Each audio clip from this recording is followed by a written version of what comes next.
Have you ever received long stem roses or a bouquet of roses and you thought, oh my God, they are so beautiful. If only I could grow those and have those in my garden or in my yard or front porch or wherever you might want to have them. Well, today we're going to propagate, or at least try to propagate, these roses. I received so many flowers recently here for my birthday. Each one of these came in a bouquet, a different bouquet of flowers from a different child, spouse, family member. Okay, so, and I still have other bouquets that are not roses in there. So my home was filled with bouquets of flowers, and they are just lovely. Now, the chances of these actually rooting and propagating are probably a 50-50 chance. It's a much lesser of a chance of them doing well than if I went to my actual rose bush that I have potted and that's growing and cut from that and started it. That probably has like a 90% to 100% chance of germinating, growing. So, but it can be done. I have done it before, and we're going to try it. It would be amazing if all 4 of these rooted and I could have a plant from each one of these. So I'm going to show you. One thing I want to show you is that when you're talking about propagating roses from a long stem rose, we're going to be taking off the flower part. So I kind of like to wait until it's kind of sketchy and then do it. But the stem, you want it to be slightly bendable like that, but not so much that it will pop, snap when you bend it, and not so much that you can bend it without it snapping at all. Okay, now this one is a little stiff, a little stiffer than what I would like for it to be.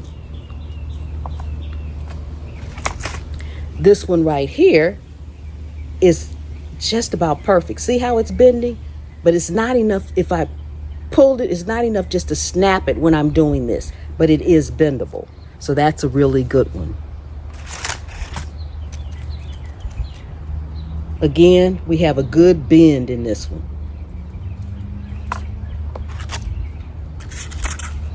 And this one is a good bend. Only that this one is a little bit closer to the first one. Now, you really kind of want to do this when you have leaves on it like this that are still alive, as opposed to these that are dying out. But we're going to do it anyway, okay?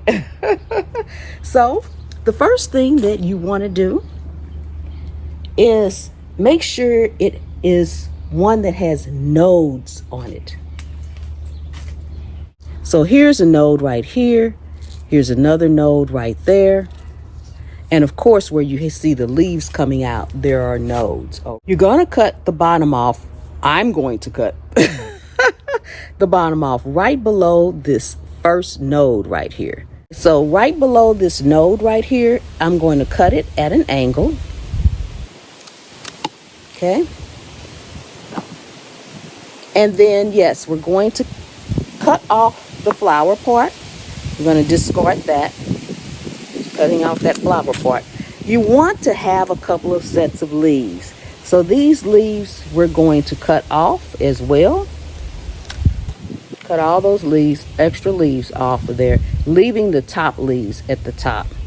Okay. Now this is about a 7-inch, and that's what you want, 5 to 7 inches. So this is actually a little bit taller than what I want. So I'm going to go up to this node and I'm going to cut it from there. Now you kind of want to create a greenhouse environment.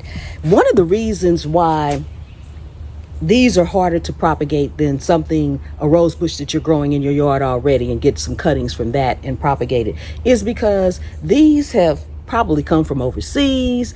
They've been grown in greenhouses. They've been grown fast. They've been given certain things to help them grow fast. Then they've been shipped, then they've sat, then they've been cut, then they've been distributed. Then we've put them in water and we've done so much has been done to it. Okay. So there's no promise, but it never hurts to try. So the next thing we want to do is grab our rooting hormone. And I am just using my regular potting soil. This is Nature's Source. It's a local potting soil. This is the one that I use in all of my pots. They do sell it nationwide, but it may be in a different color bag because they designate the color by the area or something like that. But it's the same name. Okay, so in this little top here, I have some rooting hormone. I have my bag here with the soil in it, and I'm going to put 2. This is my old cucumber bag. I'm just using it, okay? I'm not cleaning it. And you don't need a lot of rooting hormone on there, so I'm just going to put a little bit on the bottom and stick it down in there. And I'm going to put 2 per bag, just a little bit. Shake off any extra. You don't need it. Just like that, just a little bit. And just put it down in there. Make sure it's just far enough down in there so that you can close the top up.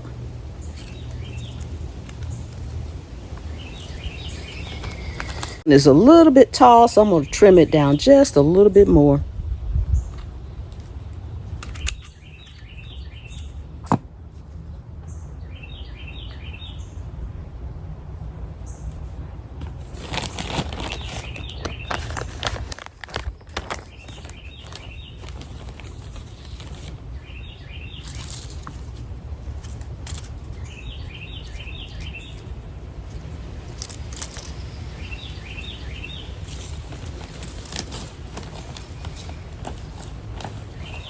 I have it on the mist setting because I don't want a lot of water in my bags.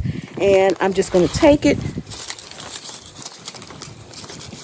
and mist the other one.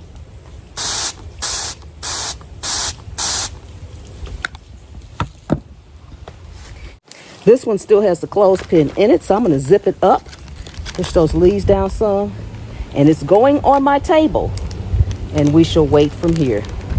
So I have a clothespin for that one. Put your clothespin on the end so you can make sure it stays open. Get that air in there, creating a greenhouse environment for these to hopefully germinate. And I can have 4 more rose bushes that will actually be sentimental to me. Okay. So that's how you keep your long stem roses and your bouquets forever prayerfully, okay? We'll keep an eye on that, and as usual, I will keep you updated. All right, if you are new to the channel, welcome, welcome, welcome. Thank you so much for coming and hanging out in my garden with me. Y'all just really don't know how much that means to me. I really do appreciate it. So thank you so much. Take a second and subscribe to the channel. Let's get to 100,000 subscribers. Returning subscribers, thank you so much. And channel members, Scaredy Cat Crew, thank you so much from the bottom of my heart. Check out my other channels, Cooking at Pam's Place, Pam's POV, and Pam's Pop-Ups, okay? Oh my goodness, I'm Pam and this is Zone 8A. Anywhere you can sit a pot, you can grow a plant.